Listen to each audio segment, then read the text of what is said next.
everyone! Welcome to Social Studies with Miss Rogers, World History Edition. We're finally in our Second World War. For some reason, the World Wars are always what most kids in my world history class look forward to the most, especially World War II. Today, we're focusing on the European theater part of World War II, and what that means is we're going to focus on the events that happen on the European side of the war. Just a reminder from World War I am not a huge battles person, so we're not going to take a look at all of the little itty-bitty battles. Are there going to be significant battles we'll mention because they truly impact the war? Yes. But we really do not have the time to talk about every single battle that took place. So, with that being said, let's get started. In our last class, we looked at how other minor dictators came to power in various nations, such as Japan and Spain. We've seen some of these aggressors in Europe start to get a little too trigger-happy with their armies. Hitler knows by now that Western European nations, such as Great Britain and France, are so desperate to keep the peace.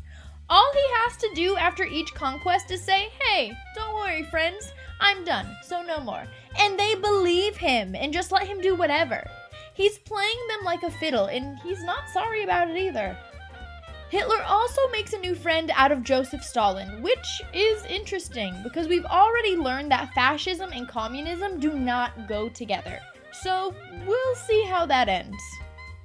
As all of this goes on, Hitler is gaining more and more confidence, which leads to him believing he'll be successful in conquering Poland. Quick reminder, Poland was carved out of land that before World War I belonged to both Russia and Germany, so both nations are eager to get it back. And this invasion of Poland is officially what becomes the start of World War II. It's at this point, Hitler's invasion of Poland, that Great Britain and France are like, okay, enough is enough. This man is clearly playing with our feelings. He's not gonna stop. We have to fight him. And both of them officially declare war on Germany. When Germany takes over the western side of Poland, Stalin decides it would be a great idea to help himself to the eastern side of Poland, because remember, they feel these lands belong to them and they were unfairly taken away. After they declared war on Germany, the French and British had mobilized their armies here at the Maginot Line, along France's border with Germany, and both countries just kind of sat there waiting for the other to do something. And no one did.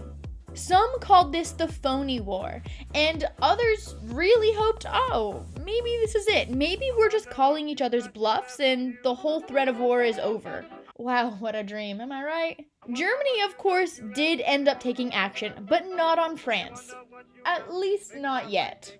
Hitler adds both Denmark and Norway to his hit list. He easily conquers both using the same strategy he used in Poland called Blitzkrieg, which translates to lightning or lightning war. In this military strategy, the goal is to overwhelm your enemy and attack them with such a large surprise force that the enemy is just not ready or prepared to fend it off. Kind of like a military surprise party, except it's only fun for the winner. And so far, it looks like this strategy is really working for him, which is very concerning for France and Great Britain. The land that Hitler conquers first is not an accident. He has a goal of slowly absorbing land and territory until he can safely attack his enemies. His goal is to end both France and Great Britain. France will clearly be the first target since it's right there. And Hitler takes out the small surrounding nations as he goes to make sure he has full and complete access to France.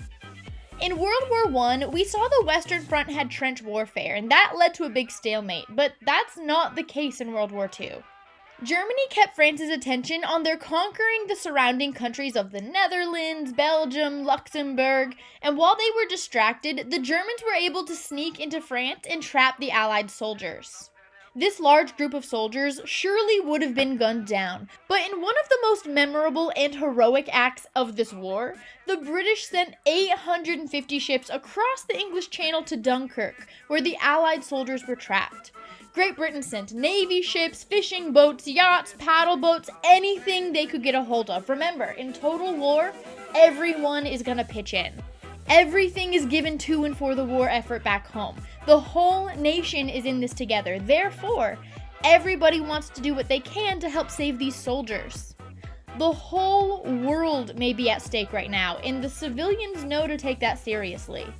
When the Allied soldiers make it safely back to England, Charles de Gaulle, a French general, set up a base for the French government in London and put his entire heart and soul into working on reconquering France. He will go on to organize the Free France military force until France is liberated from the Nazis in 1944. Hitler very quickly is able to completely take over France. It's gone. There is not really a France anymore. And now that France is gone, Great Britain is the only one left to fight Hitler. There is no one else publicly standing in the way of the Germans except for Great Britain, but the British are not gonna go down without a fight. Their Prime Minister, Winston Churchill, has given this big motivational speech where he says, "We shall fight on the beaches, we shall fight on the landing grounds, we shall fight in the fields and in the streets, we shall never surrender." Hitler and the German Air Force would bomb the English at night and would target cities to scare people. So as the sun went down, you would hear giant bomb sirens signaling civilians to run for cover either in storm cellars or in underground subways, and the English became very lucky. They had 2 technological advancements that really helped to save a lot of lives. First of all, they had a radar that could tell where and when the planes were coming so they could warn people, hey, you might want to take cover soon. The British also had something called an Enigma that could decode German secret messages, and this helped the Royal Air Force, or the RAF, launch attacks against the Germans. The Royal Air Force and the German Air Force battled each other for a while, and even though England took really heavy losses, the English refused to back down. Hitler was honestly really stunned. He did not expect the resilience of Great Britain. He hadn't had to try so hard to conquer any other nation, not even France. That was a really easy win for him. So this was starting to feel like a waste of time, and he decided to call off his attacks on Britain and focus his attention elsewhere. Now, I bet you're wondering, wait a second, if this is the European theater, where's Italy? Well, our friend Italy actually joined the war late. Mussolini did not actually declare war on the Allies until Hitler was invading France. Mussolini didn't do much in regards to conquering on his own, which is funny because originally Mussolini didn't think much of Hitler when he was starting out, and Hitler is really having to carry all the weight of their friendship. Mussolini uses his colonies in Africa to fight the English by trying to take control of their colonies. Italy controls Libya at the time, and England controls Egypt, which is an obstacle for the Italians trying to get to the Middle Eastern oil fields. At first, the British are able to push past Libyan borders, but once both Italian and German troops showed up to reinforce the colony, the British were pushed back into their own borders in Egypt. And it's really Hitler's German forces that saved the day for the Italians here. This is also about the time where Japan officially joins the war. We've seen a few agreements that the Japanese have been a part of, but as of right now, Japan is officially in World War II, and this group of 3 musketeers will make up the main Axis powers. We're mostly going to talk about Japan in our next class, however, it's worth mentioning, hey, now they're in the war. And we will also mention Japan today when we talk about Pearl Harbor, because that will have significant consequences on the European theater. However, yes, most of the Pacific theater we're going to talk about in our next class. So we're going to keep continuing to focus on Europe here, specifically Eastern Europe. We all thought it was a little bit weird when Hitler and Stalin signed a non-aggression pact because fascists are so inherently anti-communism. So it shouldn't really surprise anybody to know that Hitler plans on betraying Joseph Stalin and invading Russia. Just like when Hitler invaded France, he's gonna want to conquer lands on his way to his real target to make the invasion a little bit easier. So this takes us back to our original World War friends, the Balkan Peninsula. As Hitler and the Axis powers grew and gained territory closer and closer to the Soviet Union, Hitler planned his invasion. He's waiting for the summertime because throughout history it's been learned that only stupid people try to attack Russia in the winter because it's so dang cold. It is not survivable, especially for people who are not used to that weather. So Hitler invades the Soviet Union in the summer of 1941. At first, this plan goes well for the Germans. By the fall, they're able to push all the way here to the city of Leningrad, where they lay siege to the city. Hitler hoped to force a surrender of the city by cutting off their supplies and starving the people out, but the Russians refused to fall to a fascist. Ugh, gross. Remember, just as fascists hate communists, communists hate fascists. I don't know why they tried to be friends in the first place. People do weird things. Hitler became impatient with the Soviets' resilience and moved on to Moscow, but as temperatures fell, his Germans refused to keep going until it became warmer. It's just too cold. You don't even try it. Now, while all of this is going on in Europe, between 1935 and 1937, the U.S. Congress passed a series of Neutrality Acts, which made it illegal to sell arms or even lend money to nations at war. Remember, Americans are very pro-isolationism right now. However, President Roosevelt knew that if the Allies fell, the United States would definitely be drawn into the war. There was no way Hitler would just stop with Europe if he was able to succeed. Roosevelt asked Congress to make a few little exceptions for the Allies to buy American arms. So, under cash and carry, the Allies would be able to pay cash and carry the goods to their own ships, and under the Lend-Lease Act, the president could lend or lease arms and other supplies to any country vital to the United States. As this went on, German ships attacked both British ships with U.S. arms being escorted by the U.S. Navy and an American destroyer in the Atlantic Ocean. And these events started the itty-bitty little baby steps for the Americans to join the war. For starters, President Roosevelt ordered all German submarines to be shot down on sight, and the Atlantic Charter was created. FDR met with British Prime Minister Winston Churchill to create the Atlantic Charter, a document promoting free trade among nations and the right of people to choose their own government. However, the United States is very adamant about not really being in this war, and it wouldn't be the Germans to force their hand either. It would be the Japanese. The US greatly disapproves the Japanese invading parts of Asia, like China, Manchuria, and even French Indochina. Since right now France is out of commission, the Japanese kind of think, ooh, these colonies may be up for grabs. So Japanese conquest in the Pacific is increasing, and the US is not super happy about it, but also, again, does not want to be involved in the war. To try and save US business dealings in Asia, the United States freezes their assets to Japan, including an oil embargo. This is a big deal because Japan is in the middle of a huge military conquest, but by themselves on their island, they don't have a large abundance of natural resources. And they need these natural resources to fuel this military conquest, meaning they really need the oil from the Americans. I mean, this is the whole idea of Japan wanting to create these colonies, is for the natural resources. Their island is tiny.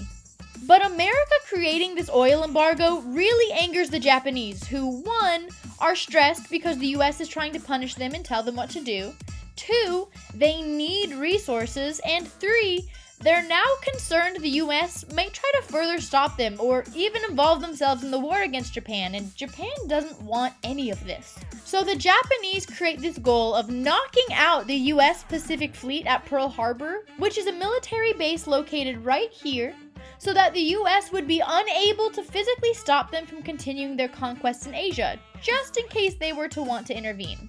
On December 7th, Japan takes the offensive and bombs Pearl Harbor. This was a very bold move on their part, and it would be this approach that would ultimately cost the Axis powers the war, because it's this move that brings the US into the war officially on the Allies' side. Just after Pearl Harbor, Winston Churchill and President Roosevelt met at the White House to develop their joint war policy. Stalin asked the Allies to relieve German pressure on his armies in the East, because now that we're all anti-fascism and all anti-Hitler, Stalin wanted to be friends with the Western powers too. Stalin encouraged them to open a second front in the west, and the Allies agreed, yeah, second front is a good idea, we know how difficult it is to fight a two-front war, but Winston Churchill first wanted Great Britain and the United States to strike in North Africa and Southern Europe, and this really upset Joseph Stalin. Stalin didn't like this plan because it meant the Soviet Union had to hold out on its own against the Germans. And there will come a time that Stalin truly believes the Western powers do this on purpose to watch the USSR bleed. As we pan back to what's going on to the Soviet Union, we know Hitler already launched his surprise attack. We know Hitler's German army made it all the way to Leningrad and Moscow. So now let's talk about some of the most famous battles to take place in World War II, Stalingrad. The Battle of Stalingrad began on August 23, 1942. The German Air Force bombed the city to the point it was almost completely destroyed. Stalin, however, was not about to let the city named after him go down and demanded that his soldiers defend the city at all costs. Sounds like someone still has an ego problem. As winter set in, the prepared Soviet soldiers surrounded the freezing German army and cut off their supplies. You know what they say about karma. The frostbitten and half-starving German army sent to Stalingrad was reduced from 330,000 to 90,000. And the Germans in the city had to surrender. Stalingrad was 99% destroyed. Only 1% of the city remained. But thanks to this victory, the Germans were now on the defensive in Eastern Europe and were making their way back westward. And as the Allies were gaining momentum in Eastern Europe, the Allies were also making progress in Northern Africa. As the Allies progress in Northern Africa, it creates a fabulous jumping-off point to go from Northern Africa to Italy, which is where we'll see the downfall of Benito Mussolini. Now, unlike in Germany with Hitler, the majority of Italians didn't just eat up every single word Mussolini spit out thinking he was the savior of the world. Italy was not doing well in this war. They didn't do great in North Africa, they saw heavy losses in Stalingrad. The Italians for the most part knew this was not working out. As the Allies invaded Italy and took control of Sicily, Italian King Victor Emmanuel III had Mussolini deposed from his position as Prime Minister, or Il Duce, and arrested for his crimes against the world. Mussolini did manage to escape, and his BFF Hitler had to come bail him out. The Germans came into Italy and kind of split the country in half. You had King Emmanuel ruling Italy over here, and then you had the German puppet state of the Italian Social Republic, where of course Mussolini was in charge, or at least the puppet ruler. King Emmanuel declared war on Germany and joined the Allies, as the Italian soldiers fought for Italy to be free from German control. And eventually, the Italians were able to reclaim their nation. Mussolini was found in a German military truck disguised as a German soldier and was shot point blank. His body was hung in Milan for all to see what came of the fascist dictator. One major fascist down, one more to go. In 1943, the Allies began secretly building an invasion force in Great Britain, headed by American General Dwight D. Eisenhower, a future president. Their plan was to launch an attack on France across the English Channel. Don't be alarmed that they're attacking France. Remember, Germany controls it. It's German land right now. We already have Allied forces in the south in Italy. We have our new Allied friends in the Soviet Union pushing westward from the east. And now, this invasion of France, specifically Normandy, France, is going to really seal the deal and corner Germany into a surrender. The storming of the beaches in Normandy is the biggest trademark event of World War II, especially in America. This invasion is considered the largest land and sea attack in history and is known as D-Day. This successful attack was able to liberate France, Belgium, and Luxembourg, and it gives the Allies the ability to focus all of their attention on Germany. The Allies are now on the offensive in Europe, and the Allies on all sides are closing in on Germany. In a last-ditch effort to try and turn the war back in Germany's favor, Hitler attempts one last counterattack called the Battle of the Bulge. And this battle is going to be the bloodiest battle that American troops experience, though the Allies do still prevail. the German troops are forced to retreat, having no reinforcements available anywhere, and the Allies slowly start to infiltrate Germany. The Allied soldiers will occupy chunks of Germany here and there, and it becomes very clear that this war is about to come to a close. It becomes very clear that the Allies are going to be victorious, and this is something Hitler will not stand to see. Knowing what's coming for him, Adolf Hitler locks himself in his bunker and commits suicide before the Allies are able to get a hold of him. Without the leader of the Third Reich, the Germans end up surrendering completely to the Allied army. This surrender took place a week after Hitler committed suicide on May 8th, which is known as VE Day, or Victory in Europe Day. This was a glorious day for the Allies because the war in Europe is over. However, this is not the end of World War II. World War II is still raging in the Pacific. This is where we'll continue in our next class, where we focus on the Pacific theater and see exactly how the Allied nations go about finishing World War II once and for all. So, I'll see you then.